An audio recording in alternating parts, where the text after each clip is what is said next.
अस्सलाम वालेकुम। आपको आज के प्रोग्राम में खुशामदीद। मुल्क की मुआशी सेहत को आज एक और धचका पहुंचा है। अमरीकी डॉलर के रेट पर लगी ई कैप खत्म होने के बाद पाकिस्तानी रुपए के मुकाबले में डॉलर तारीख की बुलंद तरीन सतह पर पहुंच गया।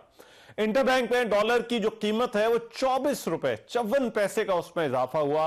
ओपन मार्केट में भी डॉलर 12 रुपए महंगा हुआ है, जिसके बाद अब ये करेंसी दोनों जगह पर 255 के लगभग फरोख्त हो रही है।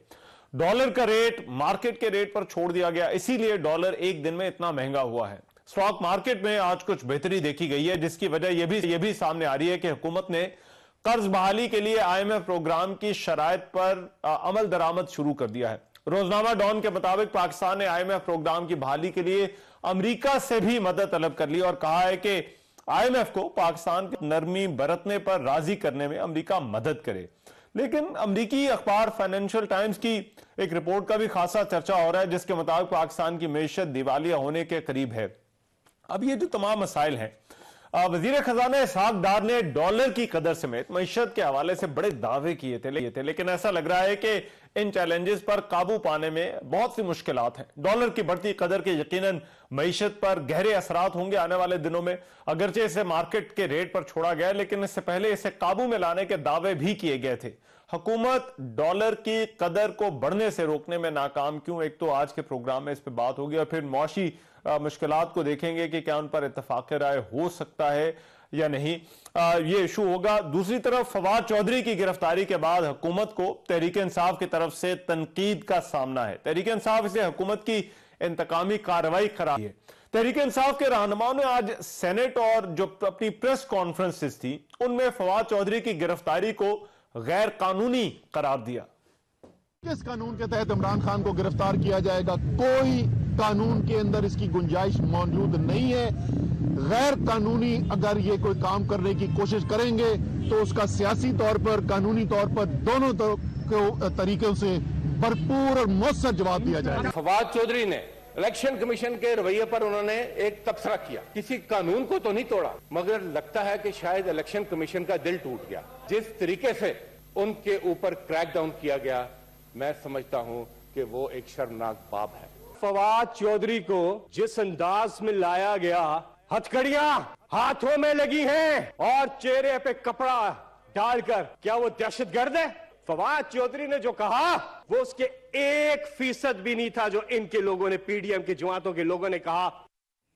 अब दूसरी तरफ हुकूमत का मौक़िफ़ यह है कि इलेक्शन कमीशन के खिलाफ मुनज़्ज़म अंदाज में मुहिम चलाई गई। इलेक्शन कमीशन के लोगों को डराया धमकाया गया। FIR भी इलेक्शन कमीशन की तरफ से कराई गई है और सवाल उठाया कि क्या किसी को धमकी देना जमहूरियत है?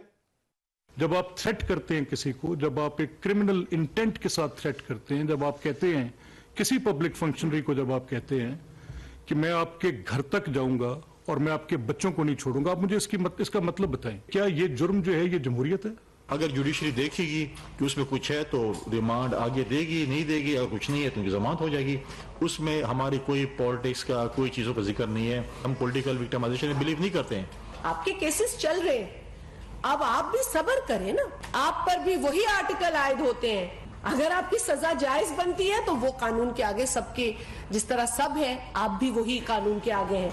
आपके लिए कोई अलग। फवाद चौधरी की गिरफ्तारी क्या कानूनी है या इंतकामी कार्रवाई, इस पर भी प्रोग्राम में बात होगी। और तीसरा मामला तहरीक इंसाफ के निगरान हुकूमतों पर किए जाने वाले एतराज़ात है। पंजाब में मोहसिन नकवी की तैनाती पर पहले ही एहतजाज जो है वो जारी है। आज खैबर पख्तूनख्वा की निगरान काबीना पर भी तहरीक इंसाफ ने एतराज़ात उठा दिए हैं। तहरीक इंसाफ के रहनुमा शौकत यूसुफजई का कहना है कि निगरान काबीना में जानिबदार लोगों को शामिल किया जा रहा है। जो इस वक्त काबीना के नाम सामने आए उसको 100% मुस्तरद करते हैं, तो ये तो ऐसा है जैसे बिल्ली को दूध का रखवाली रखे, तो ये उसके मुतरादिफ है। हम इसको हरगिज नहीं मानते। गवर्नर हाउस में काबीना बनने की बजाय ये काबीना बननी चाहिए थी CM हाउस में, और इसमें मुशावरत अगर करनी थी तो फिर दोनों पार्टियों से करनी चाहिए थी। और एक मखसूस पार्टी के लोगों को शामिल करके, अपोजिशन के लोगों को शामिल करके तासुर देने की कोशिश की गई है कि आगे चल के क्या होगा। क्या तहरीक इंसाफ के इन निगरान हुकूमतों पर एतराज़ात का जवाब है, इस पर भी प्रोग्राम में बात होगी। वेरी क्विकली मेरे साथ आज के प्रोग्राम में जो मेहमान मौजूद होंगे मैं तारुफ करा देता हूँ। सेनेटर डॉक्टर मुसद्दिक मलिक साहब मुस्लिम लीग नून से हमें जो है वो ज्वाइन कर रहे हैं, वजीर ममलिकत बराए पेट्रोलियम है, और अली मोहम्मद खान साहब साबिक वजीर ममलिकत पाकिस्तान तहरीक इंसाफ से, वो आज की इस डिबेट में जो है वो हमें ज्वाइन करें। फिर कुछ कोशिश करेंगे कि ये जो करेंसी वाला मामला है इस पर भी जो है वो हम जो करेंसी वाले हैं, एक्सचेंज वाले हैं, उनका वॉकअप जो है वो जान सके। लेकिन डॉक्टर मुसद्दिक मलिक साहब, मैं आपसे इस बहस का आगाज करना चाहता हूँ। ये पहले डॉलर वाली जो आज की खबर है इस पर बात कर लेते, उसके बाद फिर दीगर इश्यूज की तरफ जाएंगे। तो आप लोगों का सर एक बयानिया था कि, और ये पॉलिटिकल क्वेश्चन है, सियासी सवाल है, कि जब आप लोग अगर इक़्तिदार में आते हैं या हुकूमत में आते हैं तो मामलात को संभाल लिया जाएगा, इनको कंट्रोल कर लिया जाएगा। लेकिन क्या वजह है कि इतने माह गुजरने के बावजूद भी ऐसा क्यों नहीं हो रहा?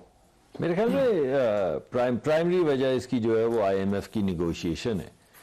और IMF के साथ जो इस राउंड के अंदर निगोशिएशन की जा रही है उसमें ये खास ख्याल रखा जा रहा है कि गरीब लोगों के ऊपर बोझ नहीं डाला जाए।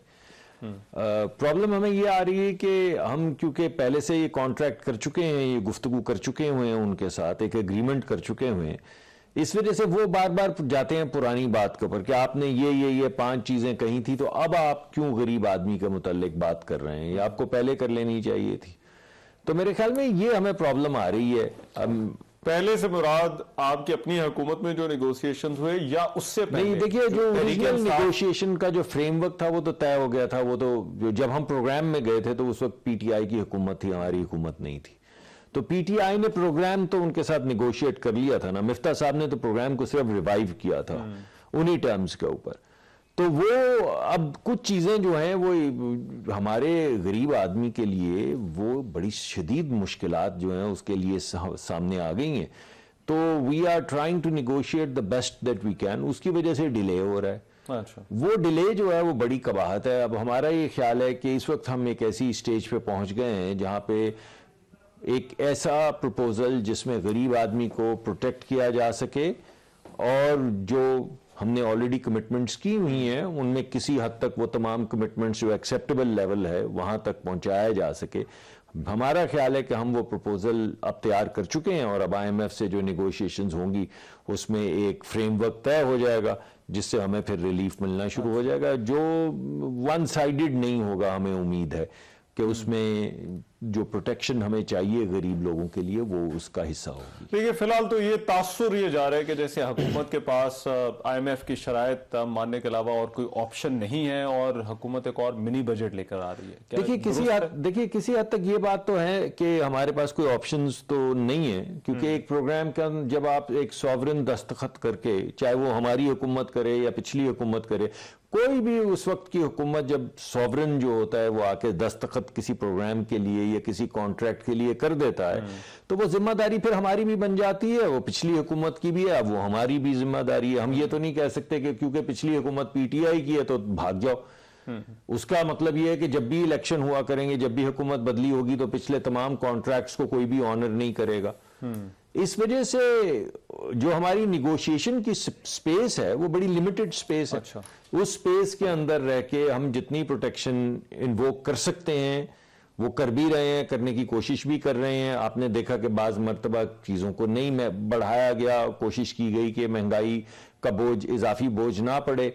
उसके नुकसान भी होते हैं, उसके फवायद भी हैं, लोगों को वक्ती तौर पे रिलीफ मिल जाता है, लॉन्ग रन के अंदर हमारी जो निगोशिएशन की स्पेस है वो श्रिंक कर जाती है। बुनियादी तो एक तो मुतालबा शायद गैस की कीमतों का है, बिजली की कीमतों का है। जी बिल्कुल, गैस पर मैं तबसरा करता, जी बिल्कुल मैं आपको बता देता हूँ। गैस की कीमतों के अंदर तो हम बड़े कंफर्टेबल हैं कि हमने पहले प्राइम मिनिस्टर साहब के सामने एक तजवीज रखी। अच्छा। जिसमें हमारा ख्याल था कि हमने मुल्क के जो गरीब लोग हैं उनको प्रोटेक्शन दे दी है और अब जो मामलात हमने तय किए थे सर्कुलर डेट में इजाफे के हवाले से, ये सर्कुलर डेट के हवाले से, अब वो मामलात किसी हद तक तय हो जाएंगे, ये हमारा ख्याल था। जब हम वजीर आजम साहब के पास गए तो उन्होंने कहा कि ये काफी नहीं है। हालांकि ईमानदारी की बात है कि मैं समझता था कि वो काफी है, हमने बड़ी अपनी तरफ से बड़ी मेहनत करके वो ऑप्शन बनाई थी, मगर वजीर आजम ने कहा कि नहीं, आप इसको बढ़ाएं।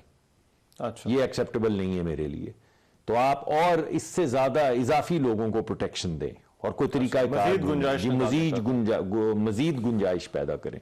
اب ہم یہ وزیر اعظم کے سامنے اور وزیر خزانہ کے سامنے ہم نے 2-3 آپشنز رکھ دیے ہوئے ہیں, اور آپ کو پتا ہے کہ وزیر خزانہ کے پاس مہنگی ہونے جا رہی ہے, نہیں غریب آدمی کے اوپر کوئی بوجھ نہیں پڑے گا, یہ میں آپ کو بتانا چاہتا ہوں. اس سے زیادہ تفصیل بتاؤں گا تو قبل از وقت بھی ہوگی اور irresponsible بھی ہوگی, ایسے نامناسب سی بات ہے. لیکن یہ میں آپ کو بتا دوں کہ اس ملک کے غریب لوگ جو ہیں, جو اس وقت چیزیں ہم سامنے اس وقت جو تجاویز سامنے رکھی ہیں, اس سے ان کے اوپر کوئی اضافی بوجھ نہیں پڑے گا, اور ہم باقی جگہوں سے پھر اس کو کراس سبسیڈائز کر کے مارکیٹ کو بہتر. علی محمد خان صاحب, یہ جو اب تحریک انصاف تنقید تو بہت کرتی ہے حکومت کے اوپر, لیکن جس طرح سے ڈاکٹر صاحب نے بات کی کہ یہ ایک تسلسل بھی ہے, تو ایسا لگتا ہے کہ یہ کسی سیاسی جماعت کے مسائل نہیں بلکہ یہ ریاست کے مسائل یا ریاست کے چیلنجز ہیں.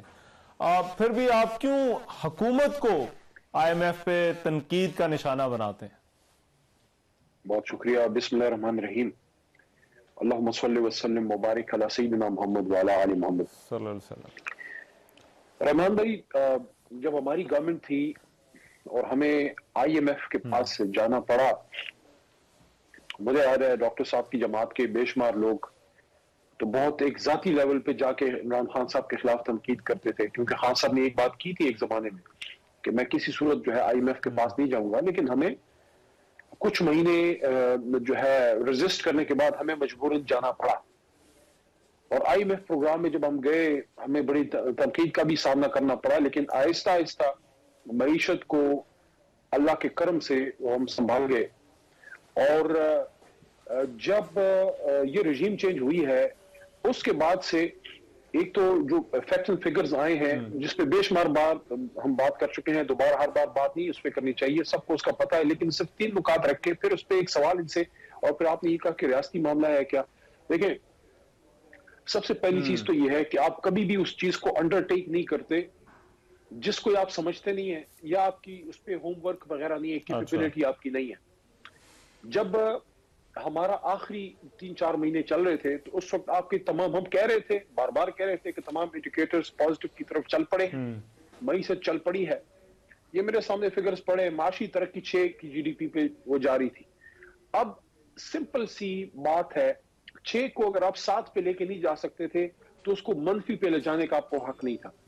قوم کو PDM نے یہ لارا دیا کہ ہم ڈالر کو 2017 والی یا میاں صاحب والے کے دور والی ریٹ پہ لے آئیں گے, 100 کے قریب لے آئیں گے, پیٹرول 100 کے قریب لے آئیں گے. یہ انہوں نے کہا تو یا تو انہوں نے, میں یہ لفظ نہیں یوز کرنا چاہتا, چلو اس کو تھوڑا ثقیل کر دیتے ہیں, یا تو انہوں نے کذب بیانی سے کام لیا یا یہ سمجھتے نہیں تھے. دونوں کیسز میں یہ انکمپیٹنٹ ہے. ہمیں کہتے تھے انکمپیٹنٹ, آپ کو نہیں پتا تھا. دیکھیں اس وقت مارکیٹ میں آپ جائیں, آپ صورتحال چیک کریں, ایک تو کسی کے پاس پیسے نہیں ہیں, جو ہے وہ لا نہیں رہا, کوئی انویسٹمنٹ نہیں ہو رہی, LCیاں ان سے کھل نہیں رہی. صورتحال اس فیکٹریوں کی یہ ہے کہ آدھی سے زیادہ فیکٹریاں بند ہونے کے قریب ہیں, مزدور بے روزگار ہے. اب جو آپ کا سوال ہے, دیکھیں یہ معاشی صورتحال کو ہینڈل کرنے میں کامیاب ہوئے, ناکام ہوئے, بری طرح ناکام ہوئے. اب 100 دلیلیں یہ ڈھونڈیں, مہنگائی پاکستان کی تاریخ کی سب سے بلند ترین سطح پہ. اب آپ کا جو دوسرا سوال ہے اس پہ میں آنا چاہتا ہوں. آپ نے کہا کہ کیا یہ ریاستی معاملہ ہے یا یہ سیاسی ہے, اس کو اس طرح میں سمجھ گیا. آپ یہ چاہتے ہیں کہ کیا حکومت اپوزیشن ان چیزوں پہ بیٹھ کے کیا آگے کا لائحہ عمل بنا سکتے ہیں؟ میرے خیال میں ان کو بیٹھنا چاہیے تھا, ہم کو اور انہیں. لیکن وہ دروازہ کس نے بند کیا؟ دیکھیں ہم نے تو استعفے دیے تھے آج سے 8, 8.5, 9 مہینے پہلے. یا تو اس کو قبول کرتے, جب ہم نے انڈیا دیا آنے کا پارلیمنٹ میں تو آپ اس کو پازیٹیو لیتے اور یہ کہتے کہ آپ آئیں استعفوں پہ اور اگلے الیکشن پہ بھی بات کرتے ہیں, لیکن آپ ہمارے ساتھ معیشت پہ آ کے بات کرو. پہلے آپ معیشت پہ آ کے ہمارے سے بات کرو, ہم آپ کے ساتھ اگلے الیکشن پہ بات کرتے ہیں. ان کی طرف سے یہ بات آنی چاہیے تھی. ان کی طرف سے کیا ہوا؟ آپ نے, اگر آپ کو ضرورت تھی, اگر آپ سمجھتے ہیں کہ ملک کی سب سے بڑی جماعت اور اپوزیشن کی آپ کو ضرورت ہے ان مسائل کے حل کے نکلنے کے لیے, تو آپ کو گفتگو کا دروازہ کھولے رکھنا چاہیے تھا ہمیشہ. دیکھیے اس کو الگ الگ تو نہیں, دونوں چیزوں کو علی بھائی, ان دونوں چیزوں کو مکمل طور پر سیاست کو اور معیشت کو الگ نہیں کیا جا سکتا, لیکن کچھ بڑے بنیادی اصول ہوتے ہیں اور کچھ بڑے بنیادی فیصلے ہیں جو باہر ممالک میں بھی لیے جاتے ہیں. ایک پالیسیوں کا تسلسل, حکومت چاہے مسلم لیگ نون ہو, तहरीक इंसाफ हो, लेकिन उन पॉलिसियों का तसलसल देखा जाता है। क्या वो जो बुनियादी असूल हैं उनको वजह करके उन पर इत्तफाक राय नहीं किया जा सकता? सिर्फ भी प्रैक्टिकल ना, मतलब उसमें से अगर हम ये बात कहें कि आप बात ही ना करें या ये बात ना करें तो ये तो मुमकिन नहीं होगा।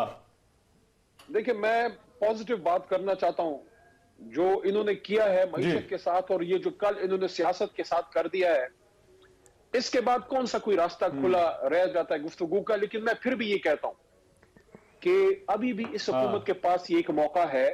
इनको पता है इनको 9 महीने से नहीं संभाल सके, अगले 3-4 महीने में क्या संभालेंगे। उसके बाद तो इलेक्शन का माहौल वैसे ही बन जाना है, और वैसे भी 2 सूबों में आपके इलेक्शन होने। अब या तो फिर ये मजीद इक्तदार से चिमट कर पाकिस्तान का भी जो है खुदा न खास्ता मजीद किबला खराब करें, और अपनी सियासत को तो वैसे ही उन्होंने डबो तो दिया है। अवाम में ये जाने के अच्छा, मुझे 1 मिनट जरा दीजिएगा डॉक्टर साहब। क्या अभी मैं एक सवाल कि ये हुकूमत खुद ये इनिशिएटिव ले कि आओ अर्ली इलेक्शन पे भी बात करते हैं, लेकिन आप मईशत पे भी बात करो, फिर कोई बात आगे चलेगी ना। आपने सारे दरवाजे बंद करके लोगों को सर पे कपड़े डाल के उनको उठा के 1 मिनट मुझे दीजिएगा, ऐसे में क्या बात होगी आपसे? 1 मिनट मुझे दीजिएगा, ठीक है। अच्छा, मलिक बोस्तान साहब सदर फॉरेन एसोसिएशन, वो भी हमारे साथ है, लेकिन डॉक्टर साहब एक ब्रीफली एक चीज का जवाब दीजिएगा। क्या हुकूमत को वाज़ेह है कि उसकी पॉलिसी क्या होनी है? क्योंकि डॉलर का अगर हम देखें तो पहले एक पॉलिसी थी, फिर उस पॉलिसी को जो है वो चेंज किया। मिफ्ता इस्माइल साहब के जो व्यूज हैं वो अब किसी से ढके छुपे नहीं। आज सुबह भी उन्होंने एक इंटरव्यू में जो है वो दोबारा फिर से वही बातें जो है वो दोहराई हैं। तो क्या हुकूमत जो ये कहती थी कि हमारे पास तजर्बा है चीज़ों को ठीक करने का, क्या वो भी कहीं अनक्लियर है कि आगे का रास्ता क्या होना है? नहीं, मैं समझता हूँ बिल्कुल ऐसी बात नहीं है। हमारे इस वक्त आप समझ लें कि जो हमारी इस वक्त सिचुएशन है, सबसे ज़्यादा अहम चीज़ हमारे लिए ये है कि हम अपने मामलात को आगे बढ़ाएं, और जो शॉर्ट टर्म के अंदर हमें करने हैं, वर्ल्ड बैंक से नेगोशिएशन, IMF से नेगोशिएशन, और दीगर जो ममालिक पाकिस्तान में इन्वेस्टमेंट्स करना चाहते हैं, उन तमाम ममालिक से अपने ताल्लुकात को बेहतर करें। ये हमारी फेज़ 1 है। ठीक है। इस फेज़ 1 के बाद हम ये समझते हैं कि जो भी पॉलिसीज़, ऑब्वियसली हमारा नुक्ता नज़र इख्तलाफी होगा, वो कहेंगे कि आपने मईशत को ख़राब किया है, हम कहेंगे कि आपने 4 साल आप रहे हैं तो आपकी वजह से मईशत ख़राब हो गई थी, हम उसको ठीक करने की कोशिश कर रहे हैं। तो हमारा नुक्ता नज़र तो यही है कि जो बोझ पड़ा था उसको क्लीन अप करने के लिए, वो तमाम जो डेफिसिट्स क्रिएट हुए थे उनको क्लीन अप करने के लिए हम यहाँ पे ये तमाम चीज़ें कर रहे हैं। फेज़ 2 के अंदर हमने बहुत सी इन्वेस्टमेंट्स जो हैं वो लाइन अप की हुई हैं। मैं आपको बताना चाहता हूं कि 10 से 14 बिलियन डॉलर की एक इन्वेस्टमेंट है जो हम निगोशिएट कर रहे हैं एक बैनुल अक़वामी कंपनी के साथ, जिसके साथ एक अहम मुल्क जो है वो जुड़ा हुआ है। वो निगोशिएशंस चल रही हैं, उनके ज़रिए बहुत बड़ी इन्वेस्टमेंट आएगी। उसके अलावा अभी आपने देखा है कि इन द लॉन्ग रन अब ये हमने जो निगोशिएशन रूस के साथ की है कि मार्च के बाद से तेल जो है वो सस्ता आना शुरू हो जाएगा, जिससे बहुत बड़ा इंपोर्ट का बोझ जो है वो खतरे आपके सामने। अमेरिका की तरफ से उसमें मुश्किल तो नहीं है। आपने आज अमेरिका का भी जवाब देख लिया है। सुबह उन्होंने कहा है कि they are comfortable with it. आज सुबह उनके स्टेट डिपार्टमेंट ने बयान दिया है पाकिस्तान, स्पेसिफिकली पाकिस्तान और रूस के हवाले से। अभी कुछ दिन पहले आपने रूसियों को देख लिया और उन्होंने ये कहा कि जो मामला 40 दिन पहले शुरू हुआ था जब मैं गया था रूस, वो 40 दिन के बाद हमने कंक्लूड कर दिया और हम मार्च से अमेरिका को कोई एतराज नहीं है पाकिस्तान आज उन्होंने देखिए आज से पहले तो इबाम था ना, आज तो उनका बयान आ गया है। अभी आप अपनी रिसर्च टीम को बोले, मैं कहूंगा तो आप बोलेंगे तो आप नजर से गुजरा है, तो अगर आपकी नजर से गुजरा है तो आप स्क्रीन पे चला दें ताकि उसकी इंटरप्रिटेशन कोई इबाम। अगर रूस को कोई इतराज नहीं है, अगर पाकिस्तान को कोई एतराज नहीं है, अगर पाकिस्तान और रूस का मुआहदा हो गया है कि मार्च खत्म होने से पहले पहले तमाम तफसीलात तय कर ली जाएंगी, अगर अमेरिका को कोई एतराज नहीं और उन्होंने आज बयान भी दे दिया है, तो फिर मसला क्या है? मार्च खत्म होने से पहले। ठीक, मैं जरा मलिक बोस्तान साहब से पूछ लें ये डॉलर वाला क्या मामला है। मलिक साहब बहुत शुक्रिया। मलिक साहब ये बताइएगा, क्या इसकी वजह ये जो आज हमने 25 रुपए का फर्क देखा है, क्या सिर्फ ओपन पॉलिसी ही है, और क्या ये अब ऊपर जाकर, अब जाहिर बात है इसकी फ्री फ्लोट पॉलिसी पे जो है वो कहा जा रहा था कि इसको छोड़ देना चाहिए, तो क्या ये फिर से नीचे आएगा? ہم نے ڈالر کے اوپر کہتے ہیں ڈالر کے جن کو بوتل میں بند کر کے کیپ تو لگایا تھا، لیکن یہ قابو میں نہیں آیا اور بے قابو ہو گیا، بوتل ہی توڑنے کی کوشش کر رہا تھا، اس لیے ہم نے کیپ ہٹا دی ہے. اور اسی وجہ سے ڈالر کا ریٹ آپ دیکھیں ظاہر ہے جب کسی چیز کو کیپ سے آزاد کرتے ہیں تو ایک دفعہ سے اڑتا ہے اور اڑ رہا ہے، اب اس کے اوپر جائے گا پر بھی کاٹیں گے انشاءاللہ. اس وقت ضرورت تھی کہ کیپ ہٹایا جائے انٹرسٹ آف کنٹری، کیونکہ جب سے ڈالر کا ہم نے کیپ لگایا اس کے ساتھ بلیک مارکیٹ اور حوالہ مارکیٹ بہت زیادہ پروموٹ ہو رہی تھی، اس میں زیادہ ڈالر فارن ایکسچینج اس میں جا رہا تھا، جس کی وجہ سے ہماری ورکر میں جیسا آپ نے دیکھا 1 ارب ڈالر کم ہو گئی، ایکسپورٹ ہماری 1 ارب ڈالر کم ہو گئی، ایکسچینج ہونے کے بعد 500 ملین ڈالر پر منتھ جو آتے تھے وہ کم ہو گئے. تو 2.5 ارب ڈالر ہماری مارکیٹ سے شفٹ ہو کے حوالہ اور بلیک مارکیٹ میں چلے گئے. اس کو واپس لانے کے لیے ہمیں ظاہر ان کے مقابلے میں ریٹ دینے کا کہتے ہیں ریٹ کو ریٹ ہی کاٹتے ہیں، تو اس ریٹ کا مقابلہ کرنے کے لیے ہمیں ٹھان لی انشاءاللہ مقابلہ کریں گے اور اپنے کلائنٹ کو واپس لے جائیں گے. مگر مجھے ملک صاحب اس میں ایک چیز کی طرف وضاحت کیجیے گا، یہ ڈار صاحب کی طرف سے بڑے دعوے کیے گئے تھے کہ بلیک مارکیٹ ہم قابو کریں گے، تو یہ جو بلیک مارکیٹ ہے یہ کیوں قابو میں نہیں آ سکی حکومت کے؟ دیکھو جی بلیک مارکیٹ تو دنیا میں امریکہ جیسا ملک نہیں ختم کر گا، ہم کیا کہاں سے ختم کر دیں. دیکھو ہوتا ہے ریٹ کا کہتے ہیں نا، ریٹ جب اچھا نہیں دیں گے تو لوگ بلیک مارکیٹ میں جائیں گے، بلیک مارکیٹ میں جب بیچیں گے ہمیں جب بیچیں گے نہیں تو آپ کو خریدنے کہاں جائیں گے. تو ہمیں یہی چیز کو دیکھتے ہوئے مقابلہ کرنا ہے، اس لیے انہوں نے کیپ بھی ہٹایا تھا ایکسپورٹ جو پروفیٹ رو کے بیٹھیں گے اس امید پہ جب ان کے امید کے مطابق ریٹ آئے گا تو وہ ضرور لے کے آئیں گے، لینڈ کریں گے. اور اس طرح یہ واپس مارکیٹ سپلائی بحال کرنا ضروری ہے اس وقت جو ملک کی مفاد میں، تاکہ ڈالر کو جو ہے سپلائی کو بڑھایا جائے اور فنڈ اپنے بڑھائے جائیں جو کہ ڈرائی ہو چکی ہے مارکیٹ. تو یہ اگر اس وقت مزید اگر ہم اس کو کیپ نہیں ہٹاتے تو ڈالر مارکیٹ برسٹ ہو جاتی ہے اور سارا ہمارا فارن ایکسچینج جو 2.5 ارب ڈالر پر منتھ شفٹ ہو چکا ہے وہ سارے کا سارا جائے گا، تو پھر کہاں سے ہاتھ ملتے رہ جائیں گے ڈالر میں. یہ جو افغانستان والا معاملہ کیا ہے، یہ ڈالر کوئی ہے اندازہ کہ کتنا ڈالر روزانہ افغانستان جا رہا ہے اور پھر یہ رک کیوں نہیں پا رہا اس کا اس طرح سے افغانستان جانا؟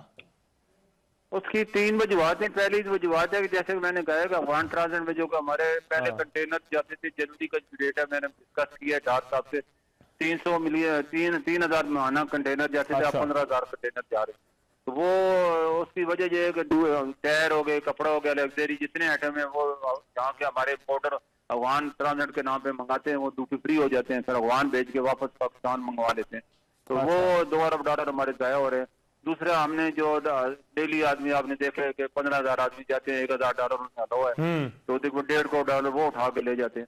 تو یہ ساری چیزیں ہیں. اور اسی طرح کوئلہ جو ہم سے خرید رہے ہیں وہ پاکستانی روپے میں بیچ رہے ہیں، ہم ان سے خریدتے ہیں لیکن وہ اس کے بدلے ڈالر خرید کے لے جاتے ہیں. ٹھیک ہے، یہی وجہ تھی. ان چیزوں کو میں میں نے ڈار صاحب سے کہا ہے کہ افغان حکومت سے آپ بات کریں، ان کی جو ضرورت ہے اس کی لسٹ لیں اور وہی چیزیں امپورٹ کرنے کے بعد بین لگائیں اور فریز کریں تاکہ کسی کو ضرورت نہ ہو. ٹھیک ہے، بہت شکریہ. ملک خان صاحب صدر فوریکس ایکسچینج بات کر رہے تھے. فواد چودھری کی گرفتاری والا معاملہ، اس پر بات ہوگی اس بریک کے بعد.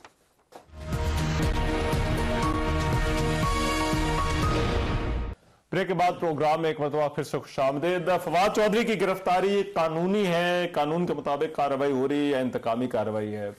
علی محمد خان صاحب، حکومت کا یہ کہنا ہے کہ معاملہ الیکشن کمیشن اور تحریک انصاف کے درمیان ہے، فواد چودھری کے درمیان ہے. حکومت کو آپ اس معاملے میں ذمہ دار کیوں ٹھہرا رہے ہیں؟ دیکھیں رحمان صاحب، دیکھیں میرا خیال ہے کہ اب ہمیں تھوڑا میچور ہو کے اپنے ملک پہ رحم کرنا چاہیے. ابھی آدھا گھنٹہ ہم نے جس پہ بات کی ہے ملک کی معیشت، اور نہ ہمیں اس پہ خوشی ہے کہ ہمارے بعد انہوں نے تباہ کر دیا، اور نہ ان کو کوئی اور بہانہ ڈھونڈنا چاہیے کہ یار ایک 5-6 کی GDP پہ ملک آپ کو چھوڑ کے چلی گئی ہے، آپ اچھا نہیں کر سکتے، تباہ کیوں کر رہے ہیں؟ اگر آپ کی تیاری نہیں تھی تو نہ آتے. تو ایسی صورتحال میں جب ملک کو سیاسی استحکام کی ضرورت ہے اور ملک کو ضرورت ہے کہ آپ اب چیزوں کو پیسیفائی کریں، غلطیاں ٹھیک ہوں. اور غلطیاں کیسے ٹھیک ہوں گی؟ کوئی ربر تو ہے نہیں کہ ربر سے مٹا دیں. آپ اب فیصلے ہم ایسے کریں کہ آگے ہم جا سکیں اور ایک اچھے الیکشن کی طرف جائیں. دیکھیں ابھی آپ نے کیئر ٹیکر سیٹ اپ جو ہم لے کے آئے ہیں، یہ کیئر ٹیکر سیٹ اپ میں پنجاب میں جو سب سے متنازع ان کو ملا ہے وہ یہ لے کے آگے الیکشن کمیشن آف پاکستان. تو الیکشن کمیشن آف پاکستان سے ہمارا سوال یہ ہے، ہماری جماعت کا، میرا، ہم سب کا، کہ ایک تو بنیادی کرائیٹیریا یہ ہے کہ الیکشن ہو لیکن الیکشن ٹرانسپیرنٹ ہو اور لگے بھی ٹرانسپیرنٹ. جب آپ نے متنازع لوگوں کو جن کی مخاصمت عمران خان صاحب اور تحریک انصاف سے کھلی ہے, کوئی ڈھکی چھپی نہیں, ان کا چینل 24 گھنٹے 24 نیوز محسن صاحب کا خان صاحب کے خلاف چلتا رہتا ہے, تو اب ان حالات میں آپ مجھے بتائیں یہ جو کل ہوا ہے, صرف 1 منٹ اور مجھے دیں, یہ جو فواد چودھری کے ساتھ کل کیا گیا ہے, پہلی بات تو یہ کہ فواد چودھری سب کو پتا ہے پنجاب سے اس کا تعلق ہے, ایک سیاسی خاندان ہے, اور وہ ایک میچور آدمی ہے, وہ ایک سینئر اپنا وکیل بھی ہے ملک کا, ایک سپریم کورٹ کا, اور وہ آپ کو نپی تلی بات کرتا ہے. کبھی اس کے منہ سے میں نے کوئی گالم گلوچی چیزیں, ہاں وہ ایک نقطہ رکھتا ہے, وہ طنز بھی کرتا ہے, وہ بھی خاص انداز میں. جس طرح دہشت گردوں کی طرح اس کو پکڑا گیا, سر پہ کپڑا, ہاتھوں میں ہتھکڑی, اور پھر یہ ایک اور چیز, آپ بھی لائر ہیں, ہائی کورٹ لاہور بلا رہی ہے, اور بھائی اگر آپ نے کوئی غلط کام نہیں کیا تو آپ چلے جائیں ادھر پیش کرنے, دکھا دیں کہ بھئی یہ FIR ہے, ہم اس کو اغوا نہیں کر رہے, تو وہیں پہ فیصلہ. تو ایک تو بے تکریمی, بے توقیری, اور ملک کے بڑے بڑے دہشت گرد کھلے پھل رہے ہیں, اور آپ نے رات کے اندھیرے میں اس کو ایسے اٹھایا جیسے کو خدا نخواستہ تمام خودکش بمباروں کے پیچھے فواد چودھری کا آتا ہے.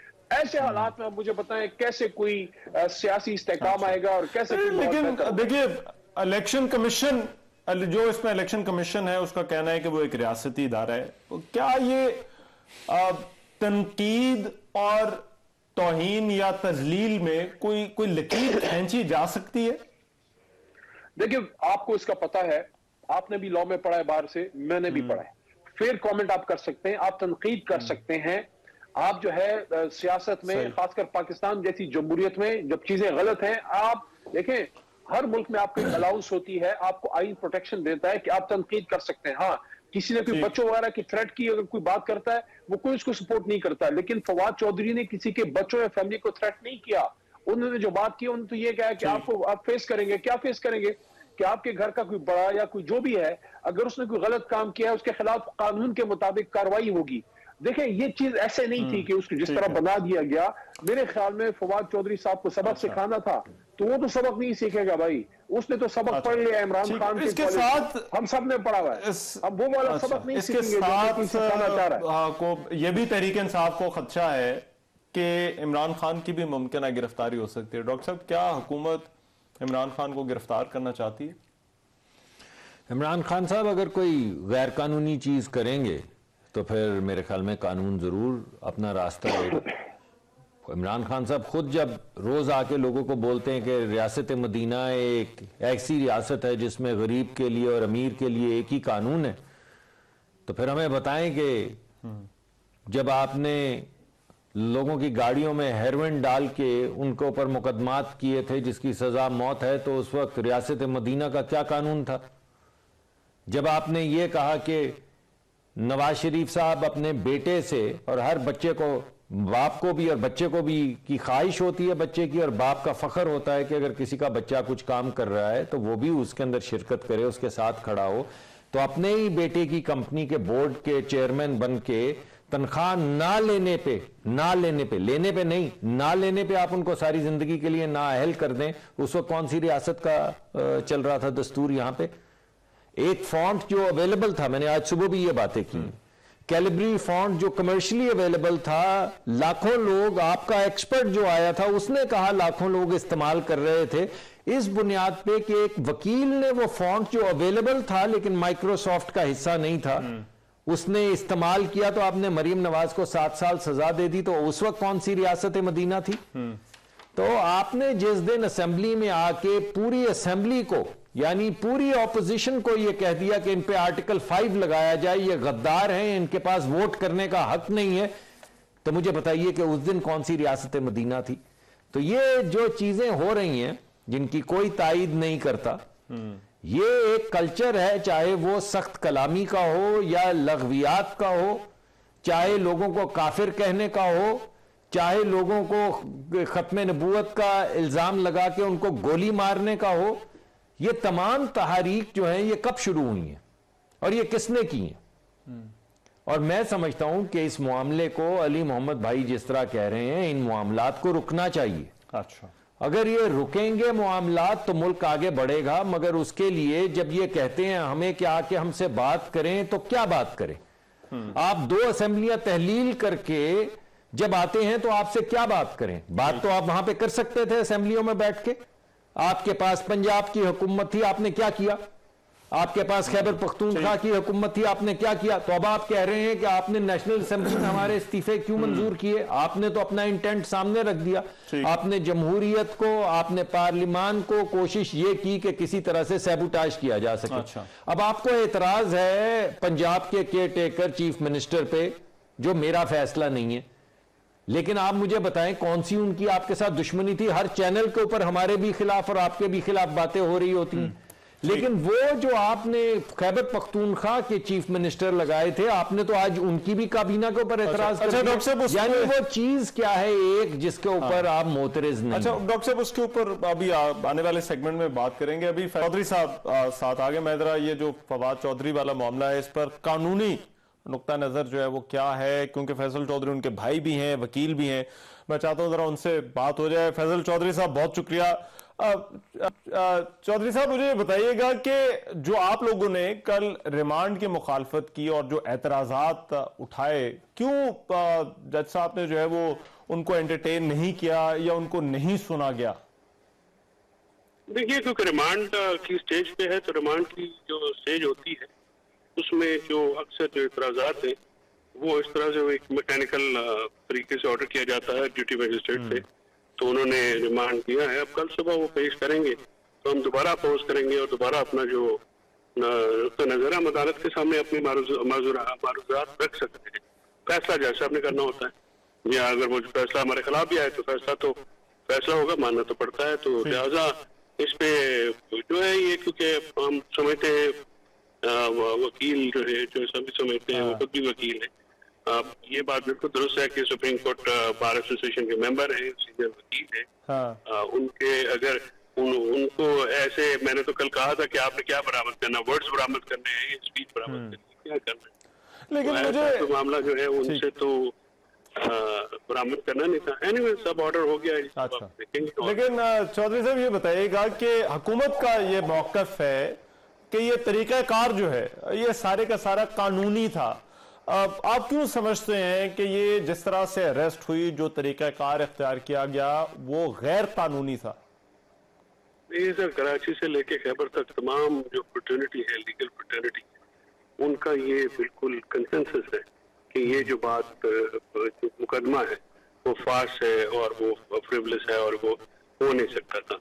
तो अब जो है वो तमाम जो सीनियर वकला है, जो समझते हैं, जो बड़े बड़े वकला हैं, फैसल सदीकी साहब है, इवन इनके अपने एडवोकेट जनरल ने कल कहा है कि 124 नहीं लग सकते। मुसद्दिक मलिक साहब ने सुना है, आज मैं नहीं सुन सका। 124 बगावत किस बात की?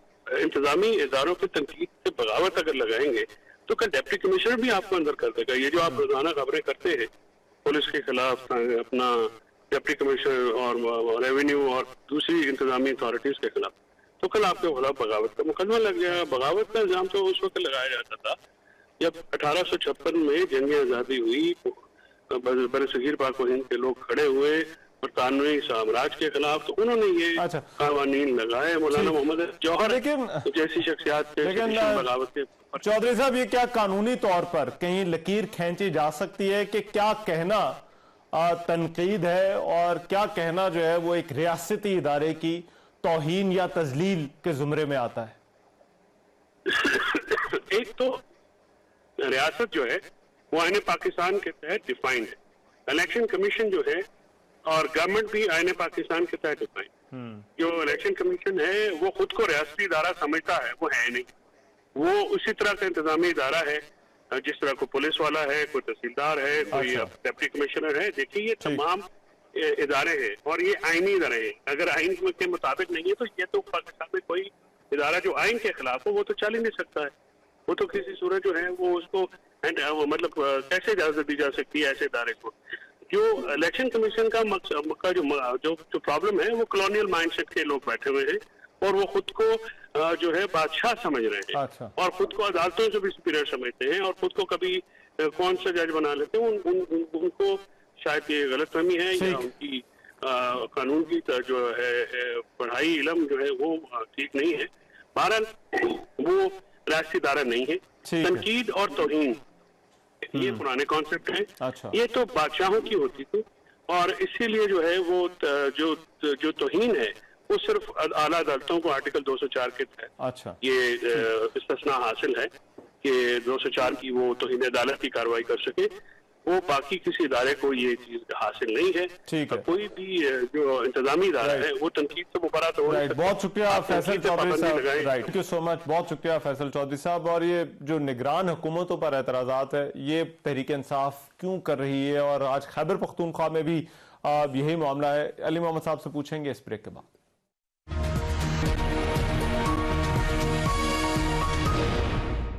ब्रेक के बाद प्रोग्राम में एक मरतबा फिर से खुशामदीद। अली मोहम्मद खान साहब, ये निगरान हुकूमतों पर पहले पंजाब में एतराज़ात थे, लेकिन आज जो शौकत यूसुफजई साहब ने गुफ्तगू की, अब तहरीक इंसाफ को केपी में जो काबीना बनी है उस पर भी एतराज है, तो ये एतराज़ात क्यों है?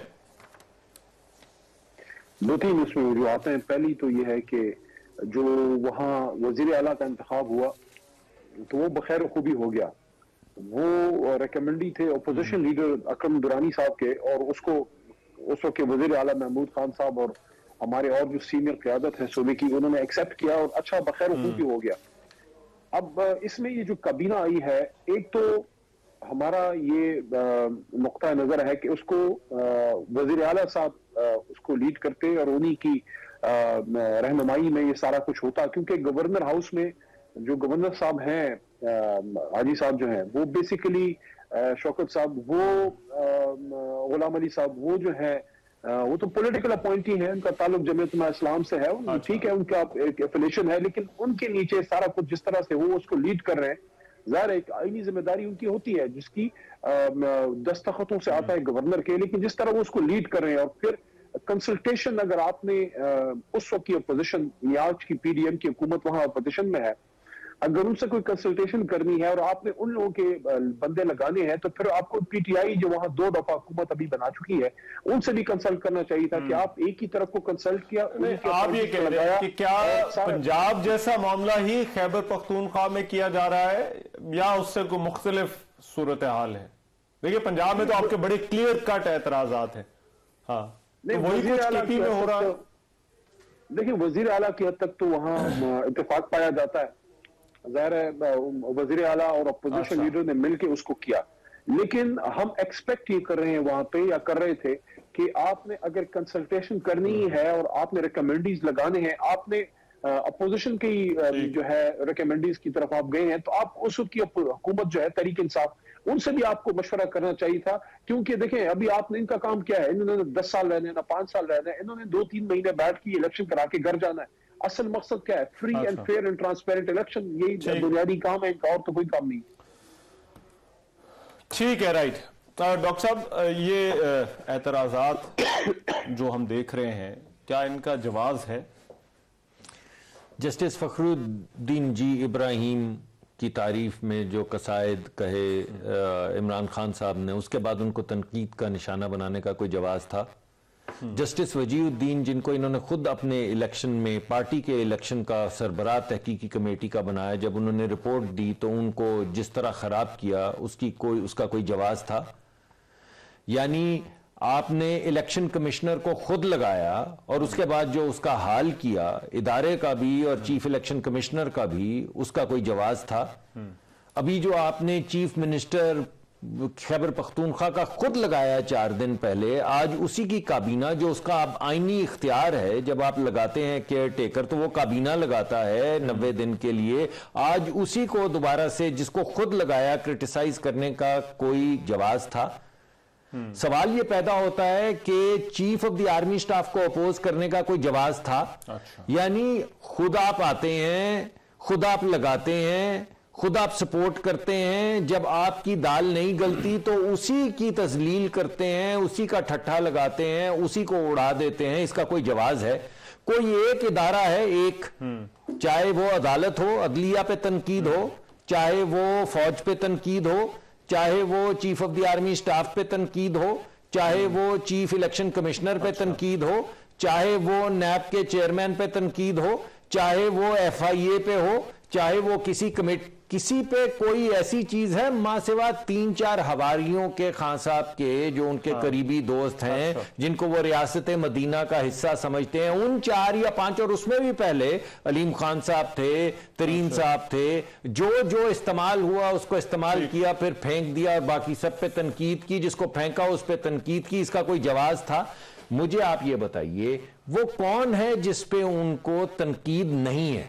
وہ کون ہے جو چور نہیں ہے، جو مافیا نہیں ہے، جو نہیں؟ علی محمد خان تو میرے بھائی ہیں. Ali Muhammad is a fair minded man. I mean I am not, میں آپ کو آنیسٹلی بتا رہا ہوں کہ جب میں یہ ساری بات کر رہا ہوں میرا یہ ان کے لیڈر جو ہیں ان پہ میں تنقید کر رہا ہوں. علی محمد خان جو ہے اس کا حصہ نہیں ہے. آئی نو ہم، آئی ہولڈ ہم ان ویری ہائی ریگارڈ. مگر ان کو پارٹی کی بہار یہ میرا ہے ایک تنقیدی جائزہ. ایک بریک کے بعد پوچھتے ہیں.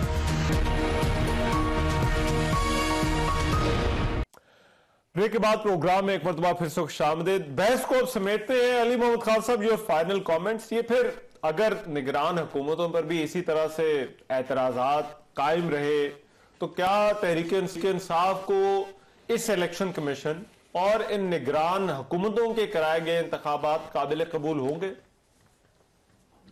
دیکھیں رحمان صاحب، یہاں بات ہوئی، میں شکریہ ادا کرتا ہوں، میرے بارے میں کچھ اچھے کلمات ادا کیے، لیکن دیکھیں یہ ہم جو بیٹھتے ہیں اپنے لیڈرشپ اور اپنی جماعت کے لیے ہی بیٹھتے ہیں، اپنی ذاتی ہماری کوئی حیثیت نہیں ہوتی. تو عمران خان صاحب نے جو کچھ سٹینڈ لیے ہیں ایشوز اصولوں کی بنیاد پہ لیے ہیں. دیکھیں پنجاب میں اور خیبر پختونخوا میں جہاں دیکھیں ان کی ریکمنڈیشن تھی، اپوزیشن لیڈر کی طرف سے ریکمنڈیشن آئی اعظم خان صاحب کی خیبر پختونخوا میں. اپوزیشن کے بندے کو ہم نے ایکسپٹ کیا. نا جی سر سنیں نا، اپوزیشن کے بندے کو ہم نے ایکسپٹ کیا اور یہاں پنجاب میں عمران خان صاحب نے آپ کو وہ لوگ دیے جو آپ کے ساتھ ابھی بھی کام کر رہے ہیں. آپ نے دیکھیں وہ کہتے ہیں کہ justice must not only be done but be seen to be done. ہو سکتا ہے ایک شخص بہت زیادہ اچھا ہو، لیکن اگر اس کا کردار یہ رہا ہے کہ اوپنلی، فرض کریں میں ایگزامپل دوسری طرف دیتا ہوں، ایک شخص ہے اوپنلی نون لیگ کے خلاف ہے، اوپنلی ان کے خلاف چینل پہ پروگرام کرتا ہے اور کنٹینیوسلی پروپیگنڈا چلاتا ہے، اس کا نام ہم دے دیں وہ ہو جائے، کیا یہ اعتراض نہیں کریں گے؟ کیا 12 کروڑ کے صوبے میں کوئی غیر جانبدار شخص نہیں ہے؟ یہی نقطہ آج خیبر پختونخوا کے حوالے سے شوکت صحیح صاحب نے اٹھایا ہے. اس کا فیصلہ کیسے ہوگا کہ کوئی شخص نون لیگ کا حمایتی ہے یا کوئی تحریک انصاف کا حمایتی ہے یا کوئی جانبدار ہے یا نہیں غیر جانبدار؟ دیکھیں جو غیر جانبدار شخص ہے اس کا کریکٹر، اس کا ماضی کا کردار جو ہے وہ بولتا ہے. ہم کیوں ایکسپٹ کرتے ہیں اپوزیشن کے ریکمنڈیشن کو؟ کیوں ایکسپٹ کرتے ہیں اگر وہ اچھا نہ ہوتا؟ اعظم خان صاحب میرے پاس علی بھائی اب 1 منٹ ہے، میرا خیال ہے ڈاکٹر صاحب سے یہ کنکلوڈنگ کامنٹ مشورہ کرنا چاہیے تھا. ٹھیک رائٹ. ڈاکٹر صاحب تاریخ تو ابھی نہیں آئی لیکن الیکشن ہو جائیں گے پنجاب اور خیبر پختونخوا میں؟ جی بالکل، کیوں نہیں ہوں گے جی، کیوں نہیں ہوں گے. اگر پی ٹی آئی الیکشنز میں کچھ رکھنا نہیں ڈالے گی، کچھ ڈیلے نہیں کرے گی تو کیوں نہیں ہوں گے جی. لیکن آپ نے سوال پوچھا کہ قابل قبول ہوں گے، جہاں جیتیں گے قابل قبول ہوں گے، جہاں ہاریں گے نہیں ہوں گے. یہ تحریک انصاف وہاں پہ جی بالکل. اور نہ صرف نہ قابل قبول ہوں گے، ہم تو ابھی آپ کے سامنے کبھی ہارتے ہیں کبھی جیتتے ہیں. جب لوگ ہمیں سزا دیتے ہیں، ہمیں ووٹ نہیں دیتے تو ہم ہار جاتے ہیں. جب ہم ان کی خدمت کرتے ہیں اور لوگوں کے ہم امیجنیشن میں آتے ہیں تو ہم جیت جاتے ہیں. مگر یہ بات کہ جب آپ ہار جائیں تو آپ پہلے مانے نہیں، پھر الیکشن کروانے والے کو لٹا دیں، پھر الیکشن کروانے والے ادارے کو لٹا دیں، پھر تمام اداروں کو لٹا دیں، پھر جہاں پہ ایڈجوڈیکیشن ہونی اس کو بھی لٹا دیں، پھر آپ ماں سوا آپ کے کوئی رہ نہ جائے. وہ پنجابی میں ہے نا کہ گلیاں ہو جان سنجیاں وچ مرزا یار پھرے. یہ تو کوئی طریقہ. ڈاکٹر صاحب بہت شکریہ، بہت ہو گیا. علی محمد خان صاحب آپ کا بہت شکریہ. آج کے پروگرام سے اتنا اجازت دیجیے، اللہ نے کے بعد.